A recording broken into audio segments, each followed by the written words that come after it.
रमता राम जपो रे प्राणी, अब तो सुन ले राम कहानी।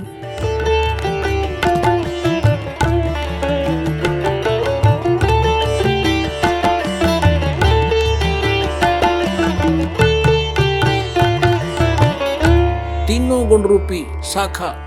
अब पहले ये बताते तीन गुण कौन है। समझदार को संकेत ही बहुत होता है, ये दिखाता हूं। ये मार्कंडेय पुराण, जिनको हम श्रोधार्य मानते रहे सभी पुराणों को, मार्कंडेय पुराण गीता प्रेस गोरखपुर से प्रकाशित, सचित्र मोटा टाइप।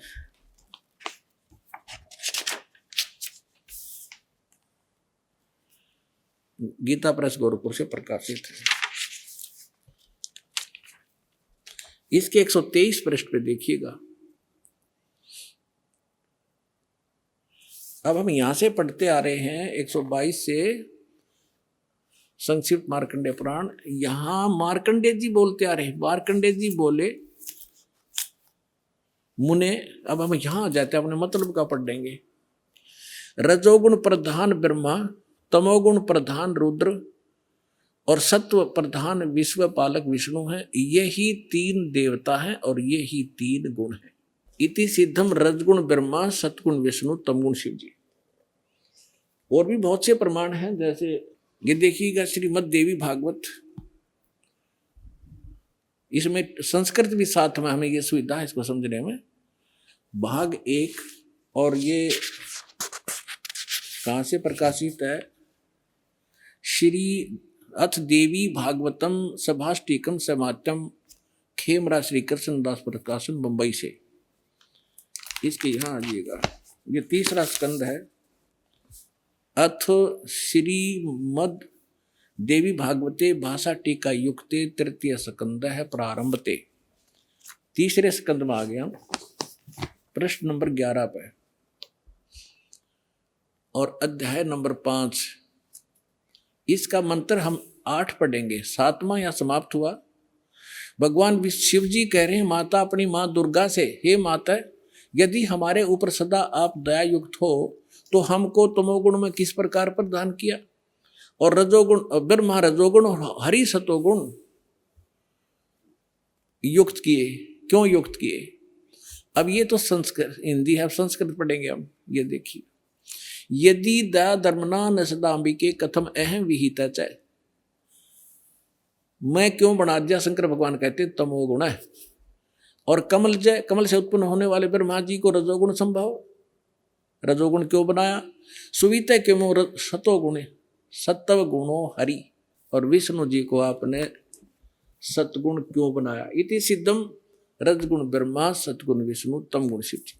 अब हम फिर लेते हैं श्रीमद् भगवद गीता को। पुण्यात्माओं, इस मनुष्य जीवन का मूल उद्देश्य परमात्मा प्राप्ति है, और भगवान मिल गए, उसका साधना ठीक मिल गई तो हमारा ये जीवन भी सुखी होगा। इसलिए भगवान की खोज हम किया करते थे। और जिस कारण से हम इन नकली संतों के यहाँ फंस गए, जिसने जैसी साधना बताई हम दिन रात लगे रहे, हमारे पूर्वज मर गए, भूत बन गए, अब उनके श्राद्ध निकलवा रहे हैं, वो भूत योनि में भोग रहे हैं और हमें मूर्ख बना रहे हैं। श्राद्ध निकाल दो, तुम्हारे पिता तृप्त हो जाएंगे। पहले पिताजी 360 दिन में 2-2, 3-3 बार रोटी खाया करते, और फिर एक साल में एक दिन छिका कर उसको सदा के लिए सुखी कर देंगे। ये सारे उल्टे काम लगा रखे थे हमारे पूर्वजों को। अब हम सदग्रंथों को समझेंगे, इसमें कहा क्या गया है। अब देखिएगा, श्रीमद् भगवद गीता, गीता प्रेस गोरखपुर से प्रकाशित है। अब अध्याय नंबर 15 का हमने श्लोक नंबर 1 पढ़ लिया। ऊर्ध्व मूलम अधः शाखम अश्वत्थम प्राहु अवयम छंदासी यस्य प्रणानी ये तम वेद स वेदवित्।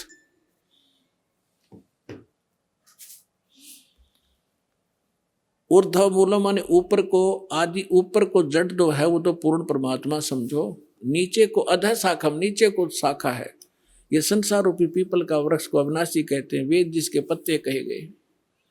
उस संसार वृक्ष को जो पुरुष मूल सहित जानता है, यानी जड़ से लेकर पत्तों तक जानता है, वह स वेदवित्, वह वेद के तात्पर्य को जानने वाला है, अर्थात वो तत्वदर्शी संत है। अब अगले में कहा दूसरे में, उस संसार वृक्ष की तीनों गुण रूप रजगुण ब्रह्मा, सदगुण विष्णु, तमगुण शिवजी रूपी, ये दल से बड़ी हुई नहीं, विषय पर वाला शाखा, विषय वासना रूपी ये तीनों शाखाएं हैं, रजगुण ब्रह्मा, सदगुण विष्णु, तमगुण शिवजी, नीचे और ऊपर, सर्वत्र नहीं, अधः माने नीचे, ऊर्ध्व माने ऊपर, नीचे और ऊपर फैली हुई है।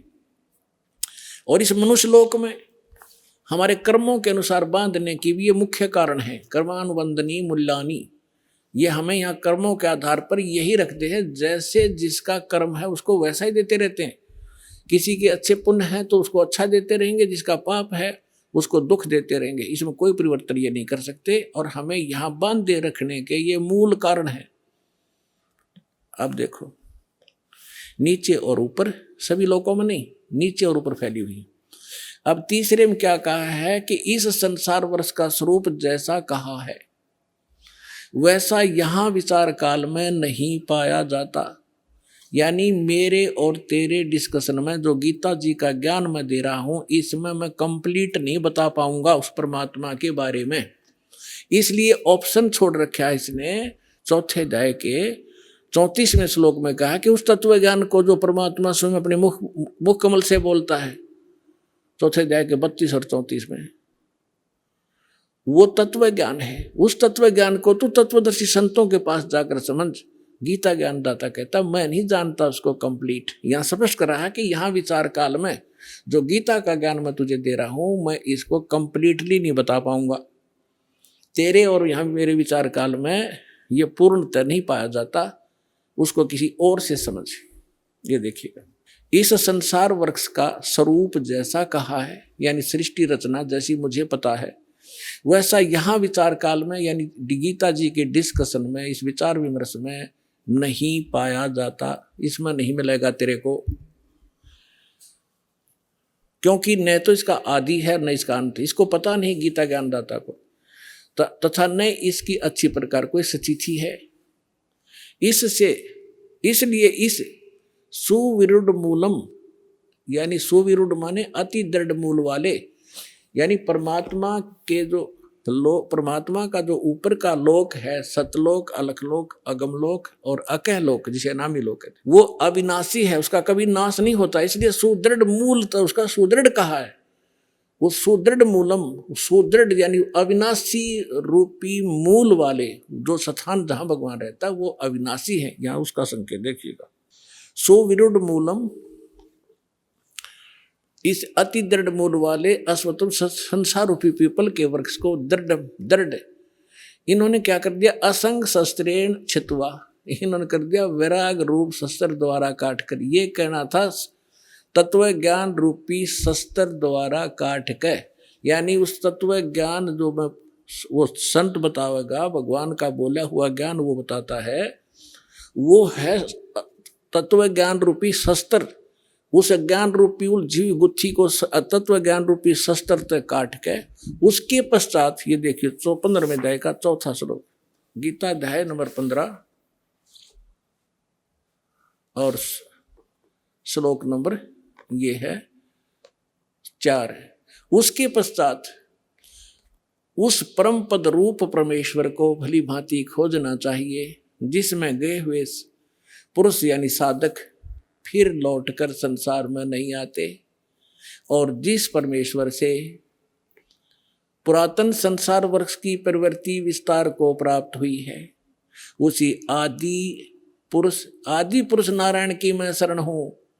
इस प्रकार दृढ़ निश्चय करके उस परमेश्वर का मनन और निधि ध्यान करना चाहिए। परपदेवा ने पूजा होती है, इन्हें अड़ंगा डांड से मतलब था। इसका है कि उस परमात्मा ने जिसने सब ब्रह्मांडों की रचना की है, संसार रूपी वृक्ष जिससे विस्तार को प्राप्त हुआ है, यानी जिसने सब की रचना की है, वो परमात्मा है। गीता ज्ञान अपने से अन्य, गीता ज्ञानदाता अपने से अन्य किसी परमात्मा के विषय में कह रहा है कि उसकी पूजा करनी चाहिए।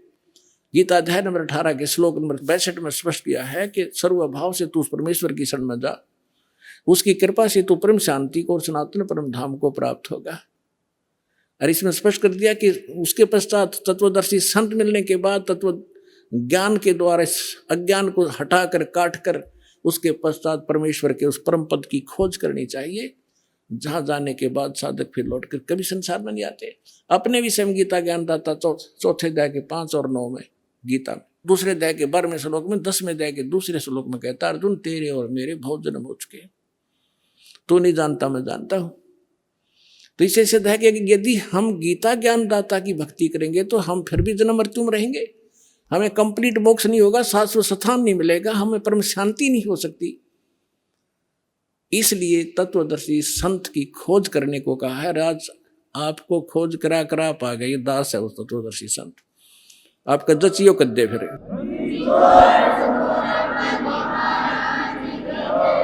आप सुन रहे थे जगत गुरु तत्वदर्शी संत रामपाल जी महाराज जी के मंगल प्रवचन। अधिक जानकारी के लिए विजिट कीजिए हमारी वेबसाइट www.jagatgururampalji.org। संत रामपाल जी महाराज जी के शुभ आशीर्वाद से पूरे विश्व भर में 500 से भी ज्यादा नाम दीक्षा केंद्र हैं, जिन पर संत रामपाल जी महाराज जी द्वारा ऑनलाइन निःशुल्क नाम दीक्षा दी जा रही है। अपने नजदीकी नाम दीक्षा केंद्र का पता करने के लिए संपर्क करें 8222880541।